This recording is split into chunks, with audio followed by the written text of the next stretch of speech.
पहली कथा कहा जाता है कि एक समय द्वारका के राजमहल में भगवान कृष्ण ध्यान में लीन थे। उनके सामने हवा का एक तेज झोंका आया और उसी में प्रकट हुए पवन देव के पुत्र हनुमान ने कृष्ण को प्रणाम किया और बोले, प्रभु, मैंने सुना है आप श्री राम ही हैं, पर अब कृष्ण रूप में प्रकट हुए हैं। मेरा हृदय आपको राम रूप में देखना चाहता है। कृष्ण मुस्कुराए।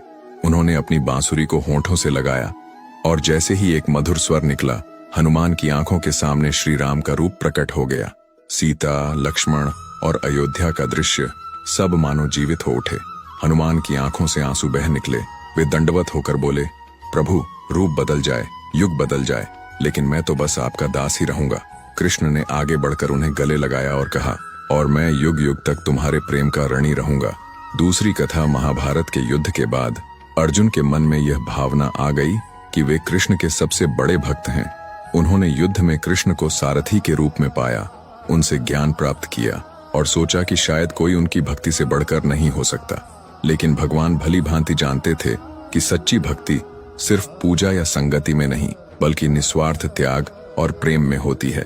कृष्ण ने अर्जुन का यह अहंकार तोड़ने के लिए उन्हें एक और भक्त से मिलाने का विचार किया, राजा मोरध्वज। राजा मोरध्वज भक्ति में इतने गहरे थे कि उनके जीवन का हर क्षण कृष्ण के नाम और सेवा में बीतता था। कृष्ण ने ब्रह्म रूप एक साधु का वेश धारण किया और राजा मोरध्वज के दरबार में पहुंचे। उनके साथ अर्जुन भी थे, लेकिन अर्जुन को पता नहीं था कि यह लीला सिर्फ उनकी सीख के लिए है। परीक्षा का क्षण साधु रूपी कृष्ण ने राजा से कहा, राजन, मेरा शेर बहुत भूखा है, उसे केवल मनुष्य का मांस चाहिए।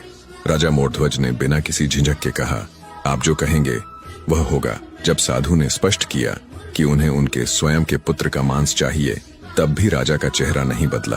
वे अपने पुत्र को लेकर आए और बोले, यदि मेरे पुत्र का बलिदान आपको प्रसन्न कर सकता है तो यह मेरे लिए सौभाग्य की बात है। उनका पुत्र भी पिता की भक्ति और भगवान के प्रति समर्पण में पूरी तरह तैयार था। जैसे ही राजा अपने पुत्र को बलिदान देने को आगे बढ़े, साधु के वेश में खड़े कृष्ण ने अपना असली रूप प्रकट किया, पीतांबर, मोर मुकुट और उनके मुख पर मधुर मुस्कान। कृष्ण ने कहा, राजन, तुम्हारी भक्ति की गहराई देख ली, मैं तुम्हारे पुत्र को कभी कष्ट नहीं होने दूंगा। उन्होंने अपने वृद्ध हाथ से पुत्र को सकुशल जीवित खड़ा कर दिया।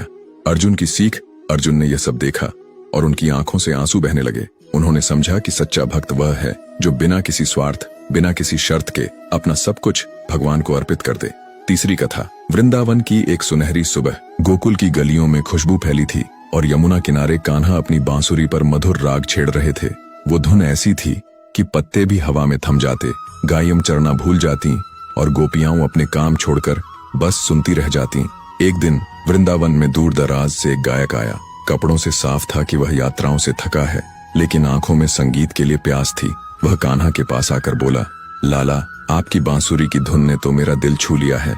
क्या मुझे ये बांसुरी मिल सकती है? शायद इससे मेरा भी स्वर पवित्र हो जाए।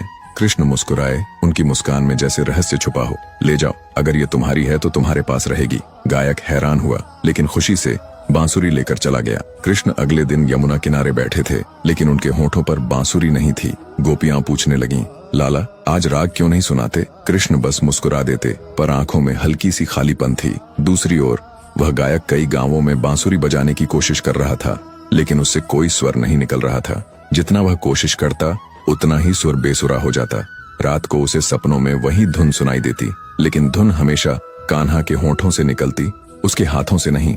एक रात गायक गहरी नींद में था। उसकी मुट्ठी में बांसुरी कसकर पकड़ी हुई थी। अचानक बांसुरी हल्की हल्की कांपने लगी, जैसे उसमें कोई जीवन हो। धीरे धीरे वह उसके हाथ से फिसलकर हवा में तैरने लगी और बिना किसी हाथ के यमुना किनारे की ओर उड़ चली। गायक घबराकर उसके पीछे दौड़ा। सुबह की पहली किरणों के बीच उसने देखा, कृष्ण वहीं उसी स्थान पर बैठे हैं और बांसुरी उनके होठों पर है। वही मधुर धुन, वही मुस्कान और आसपास गायें, मोर और गोपियां मंत्रमुग्ध। गायक ने हाथ जोड़कर कहा, कान्हा, ये बांसुरी मेरे पास क्यों नहीं रही? कृष्ण ने धीरे से कहा, क्योंकि ये मेरी है। जो मेरा होता है वो चाहे जहाँ जाए, अंत में मेरे पास लौट आता है। इस संसार में हम चाहे कितना भी दूर चले जाएं, अगर हम सच में भगवान के हैं तो एक दिन हर हाल में हम उन्हीं के पास लौट आते हैं। चौथी कथा। गोकुल के एक छोटे से घर के आंगन में यशोदा माँ लकड़ी के मथाने से दही मथ रही थीं। बगल में माखन से भरा मटका रखा था जिसकी सफेदी मोतियों जैसी चमक रही थी। लेकिन यशोदा को पता नहीं था कि उनकी नजरों से ओझल घर की छत पर एक नन्हा सा नटखट बैठा है, नीलवर्ण पीताम्बर पहने, सिर पर मोरपंख और होठों पर शरारती मुस्कान। हमारा कान्हा। धीरे धीरे बिना आवाज किए कृष्ण रस्सियों का सहारा लेकर नीचे उतरते हैं। एक हाथ से माखन उठाते हैं, दूसरे हाथ से मटका झुलाते हुए खाते हैं। उनकी आंखों में वो चमक थी जैसे कोई योद्धा युद्ध जीत गया था।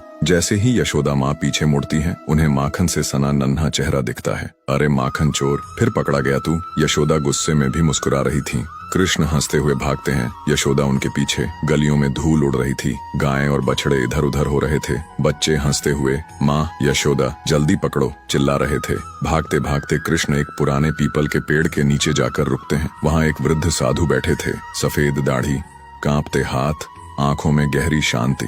वो वर्षों से तपस्या कर रहे थे, लेकिन इस दृश्य को देखकर उनके होठों पर मुस्कान आ गई। साधु बोले, अरे लाला, तू तो सब जानने वाला है, सब देने वाला है, फिर क्यों करता है ये छोटी सी चोरी।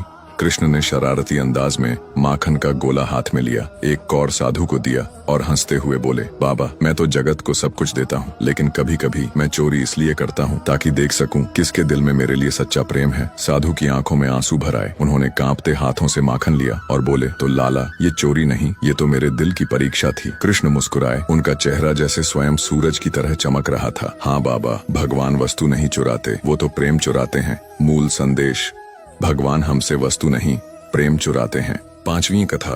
कन्हैया अपने बचपन की मस्ती में गायें चराते हुए निकल पड़े। उनके साथ बलराम और कुछ ग्वाल बाल भी थे। कृष्ण ने बांसुरी को अपने कंधे पर टांग रखा था और उनके मुख पर एक मासूम निश्चल मुस्कान खेल रही थी। गायें चराते चराते कृष्ण ने देखा कि एक कोने में एक वृद्ध गाय अकेली खड़ी है। उसकी आंखों में आंसू थे और वह अत्यंत कमजोर दिखाई दे रही थी। कृष्ण ने स्नेहपूर्वक उसके गले में हाथ डाला और कोमल स्वर में पूछा, माँ, तुम इतनी उदास क्यों हो। गाय ने करुणा भरे स्वर में उत्तर दिया, गोपाल, अब मेरी आयु हो चली है, न मैं तेज दौड़ सकती हूँ, न अधिक दूध दे सकती हूँ। लोग मुझे व्यर्थ समझने लगे हैं, पर तुम हर प्राणी को एक सा प्रेम देते हो। तुमने कभी मेरी कमजोरी का उपहास नहीं उड़ाया। कृष्ण मुस्कुराए और बोले, माँ, तुम मेरी माता के समान हो, तुम्हारा हृदय पवित्र है, इसलिए तुम मेरे लिए सदा प्रिय रहोगी। वृद्ध गाय की आंखों में कृतज्ञता के आंसू छलक उठे। उसने कृष्ण को अपने पास बुलाया और अपनी कोमल जिह्वा से उनके मस्तक को प्रेम पूर्वक स्पर्श किया। उसी क्षण एक दिव्य तेज प्रकट हुआ। गाय ने आशीर्वाद दिया, हे गोपाल, मेरा वरदान है कि तुम्हारा बचपन सदा सुंदर, चंचल और प्रेममय रहे। जो भी तुम्हें देखे वह तुम्हारे रूप और लीलाओं में मोहित हो जाए। कृष्ण ने हंसकर प्रणाम किया और तभी से उनका गोपाल सुंदर स्वरूप लोक कथाओं में अमर हो गया। एक ऐसा रूप जो सदैव बचपने, मासूमियत और मस्ती से भरा हुआ है। कहानी का संदेश, इस कथा से हमें यह शिक्षा मिलती है कि प्रेम और सम्मान कभी भी शरीर की शक्ति या उपयोगिता पर नहीं, बल्कि हृदय की पवित्रता पर आधारित होना चाहिए। जो दूसरों को सम्मान देता है, उसका रूप और चरित्र सदैव उज्जवल और आकर्षक बना रहता है। छठी कथा। यमुना किनारे हरी भरी घास, पेड़ों से छनकर आती हल्की हल्की धूप और ठंडी हवा। बस 5-6 साल के नन्हे कान्हा, सिर पर मोरपंख का मुकुट, पीताम्बर धारण किए, गले में वनमाला, आंखों में शरारत की चमक और होठों पर प्यारी मुस्कान। बलराम और ग्वाल बाल गायें चराने निकले थे। कृष्ण कभी बांसुरी बजाते, कभी तितलियों के पीछे भागते, तो कभी मिट्टी से खेलते। सूरज को देखकर उत्सुकता। उस दिन आसमान बिल्कुल साफ था, सूरज सोने के गोले की तरह चमक रहा था। कृष्ण ने उसे निहारते हुए कहा, वाह, ये कितना सुंदर है, मैं इसे छूना चाहता हूँ। बलराम हंसकर बोले, कन्हैया, सूरज बहुत दूर है, कोई उसे छू नहीं सकता। कृष्ण ने भोलेपन से कहा, मैं गोपाल हूँ, मुझे कोई नहीं रोक सकता। कृष्ण ने बांसुरी एक ओर रख दी, दोनों हाथ आसमान की तरफ उठाए और उछल उछल कर सूरज को पकड़ने की कोशिश करने लगे।